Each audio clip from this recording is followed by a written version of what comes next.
देखिए topic start हो रहा है इससे आगे इन्वर्स ऑफ ए मैट्रिक्स, जो कि आपने प्लस 2 में पढ़ा हुआ था। मुझे ज़्यादा कुछ करने की जरूरत नहीं पड़ेगी यहाँ। इन्वर्स ऑफ ए मैट्रिक्स का टॉपिक है जस्ट इससे आगे, जहाँ हमने प्रोडक्ट का किया था उससे आगे। हम ऑर्डर से थे ना बेटा, पीछे का हमने सारा पढ़ लिया था ना।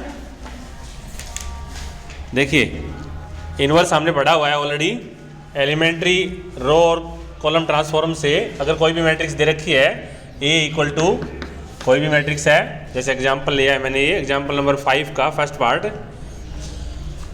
1 2 -1 -1 1 2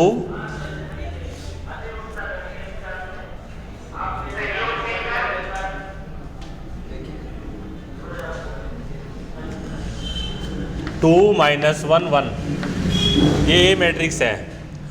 हमारा क्वेश्चन ये है बेटा, using elementary operations find the inverse of following matrix. आपको याद आएगा आप प्लस 2 में जब इनवर्स निकालते थे क्या करते थे, मैं वही कर रहा हूँ। अब इसको मैं फॉरवर्ड कर रहा हूँ आगे की तरफ। ए इक्वल टू आई और ए आई लेते थे आप। अगर आपको रो ट्रांसफॉर्म लगाने हैं, रो ऑपरेशन लगाने हैं, तो क्या लगाना है, आई ए, प्री मल्टीप्लाई करना है आइडेंटिटी मैट्रिक्स से, और अदरवाइज क्या करना है, पोस्ट मल्टीप्लाई करना है। होता है ये बराबर है ए आई, लेकिन आपको लेके चलना है कि रो ऑपरेशन या कॉलम ऑपरेशन पे डिपेंड करेगा। अगर मैं रो ऑपरेशन लेता हूं तो मैंने ये लगाया। अब आप याद करिए आप क्या करते थे इससे आगे, यहाँ ए मैट्रिक्स पूरी लिखते थे, याद है, लिख दो, बोलिए जरा। First row 1 2 -1 -1 1 2 2 -1 1 equal to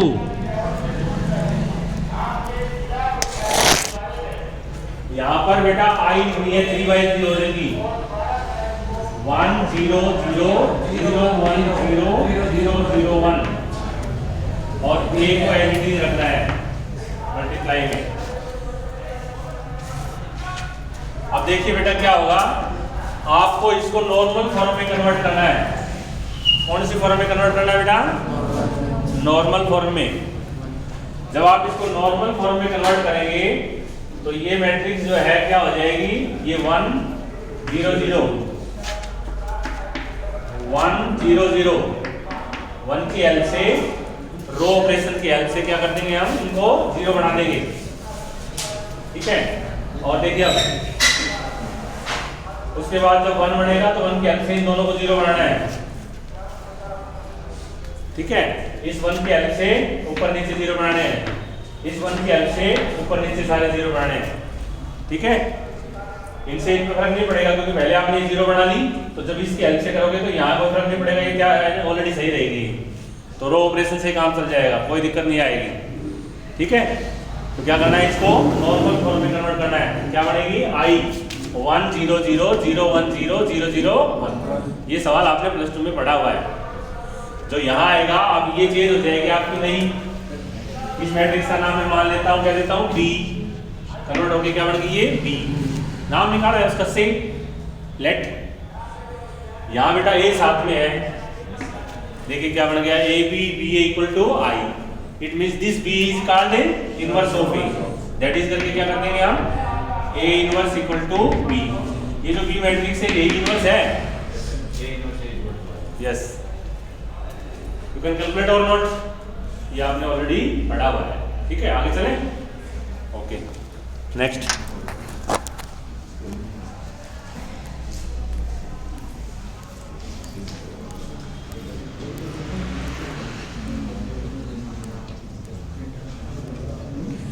next topic is PAQ is A normal form. Example number 7,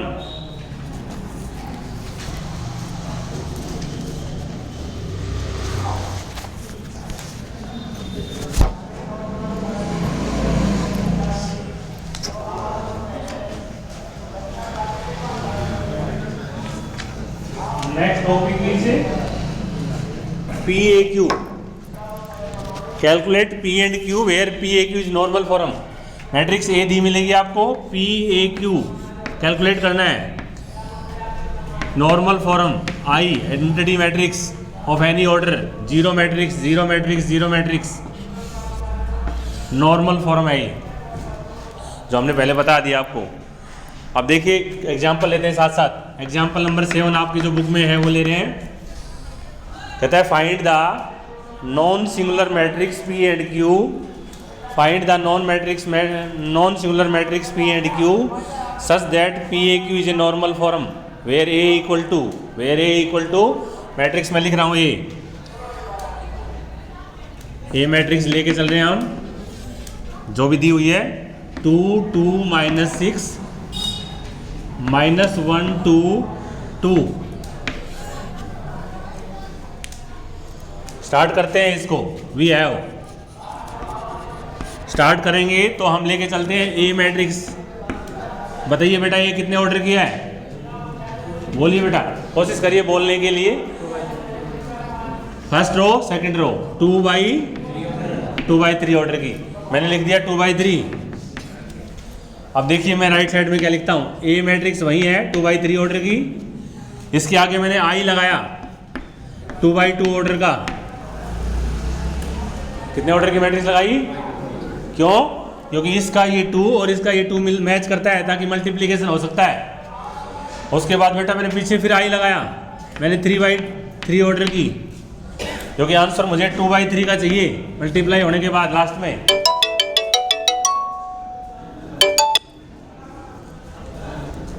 अब ये लेके चलते हैं हम सेम ऐसे ही जैसे अभी भी सवाल किया था, इन्वर्स निकाला था हमने, जैसे हमने इन्वर्स कैलकुलेट किया था सेम वैसे के वैसे चलेंगे। अब रो ऑपरेशन से मुझे बताएंगे जरा, इधर देखो, ये ए मैट्रिक्स है ना, कन्वर्ट हो जाएगी नॉर्मल फॉर्म में, किसमें बेटा, आई बनेगी ये,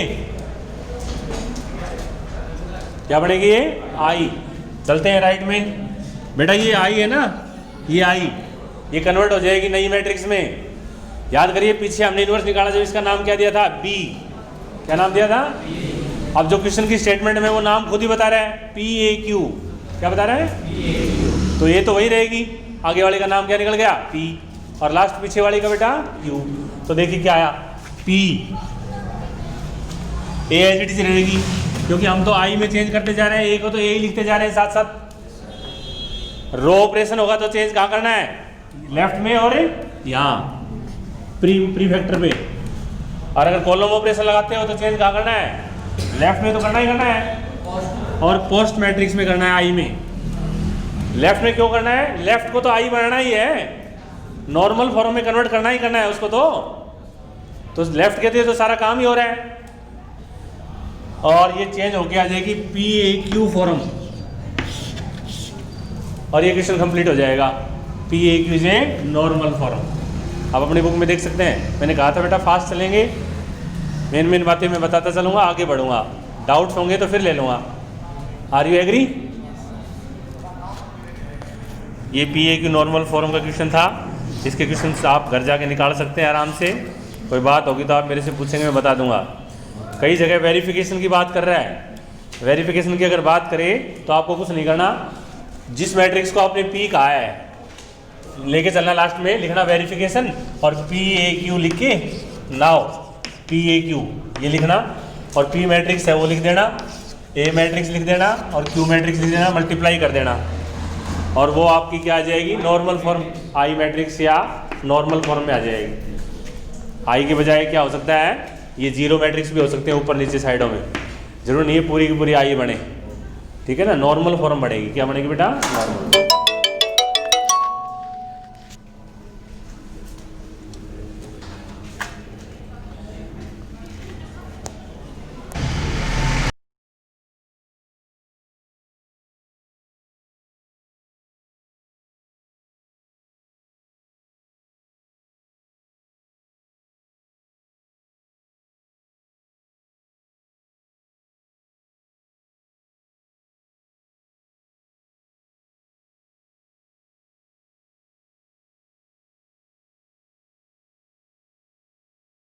चलो देखिए अब एक्सरसाइज आराम से निकालेंगे और अब आगे बढ़ते हैं। इससे आगे क्या है टॉपिक देखता हूँ मैं। आगे लिखा हुआ है linearly dependence and independence of row and column matrix. Linearly independent और linearly dependent. Linear linear dependence and independence of row and column में मैट्रिक्स। और यहाँ देखिए कुछ रिजल्ट्स हैं, उनको आप आराम से कर सकते हैं। मैं बताता हूँ आप कैसे करना है आपको। देखिए एग्जाम्पल नंबर 1 की अगर हम बात करें तो आपको लिखा मिलेगा, वेक्टर्स लिखे हुए हैं, जिसको हम अगर देखें तो ए और बी दो ट्रिपलेट लिखे हुए हैं। ट्रिपलेट है पहले 1 2 3, 1 2 3 और 2 2 0। अगर मैं इसको मैट्रिक्स बनाऊं तो ये समझ लीजिए ये मैट्रिक्स है। अगर वेक्टर्स में लिखूं तो फर्स्ट रो को मैंने एक वेक्टर बोला और वो बन गया आपका 1 2 3 ट्रिपलेट, और 2 2 0 सेकंड ट्रिपलेट बन गया। इन दोनों वेक्टर्स को क्या दिखाना है आपको, लीनियरली डिपेंडेंट या इंडिपेंडेंट। तो उसका तरीका देखिए, मैं बताता हूँ आपको क्या तरीका है। आपको क्या करना है, आपको लिखना है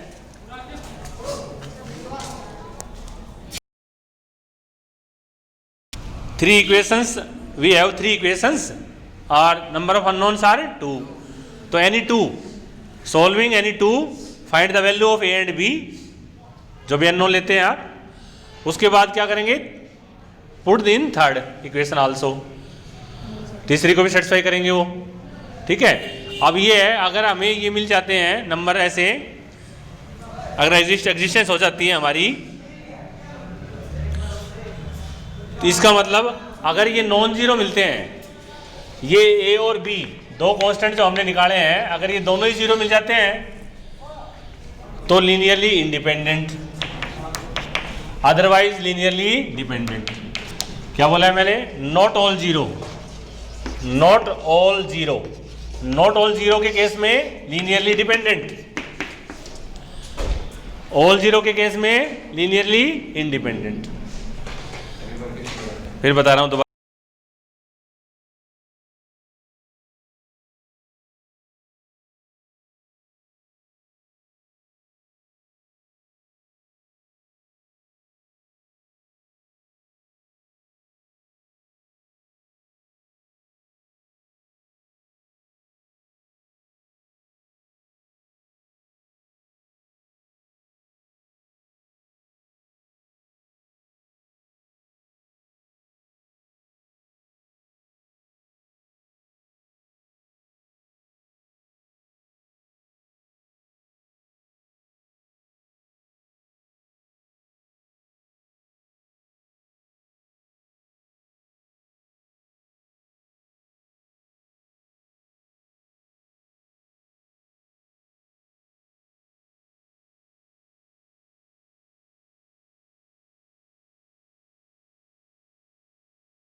नेक्स्ट, यहाँ पर कुछ रिजल्ट्स हैं जो आपको अपने आप ट्राई करने हैं, सवालों की तरह ही हैं, खुद प्रैक्टिस करेंगे, कोई दिक्कत आए तो मेरे से पूछेंगे। नंबर 1 पढ़ के सुनाता हूँ मैं।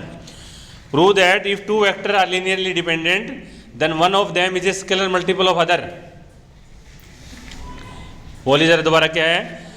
If two vectors are linearly dependent then one of them is scalar multiple of other. Second one is every superset of linear dependent set is linearly dependent. Next one is every subset of linear independent set of vector is linearly independent. इस प्रकार ये dependent independent के results हैं जिनको आप आराम से पढ़ सकते हैं और प्रूव कर सकते हैं, और ये चैप्टर कंप्लीट हो जाएगा इसके साथ ही।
किचन में बड़ी को ना जब तो के बात है।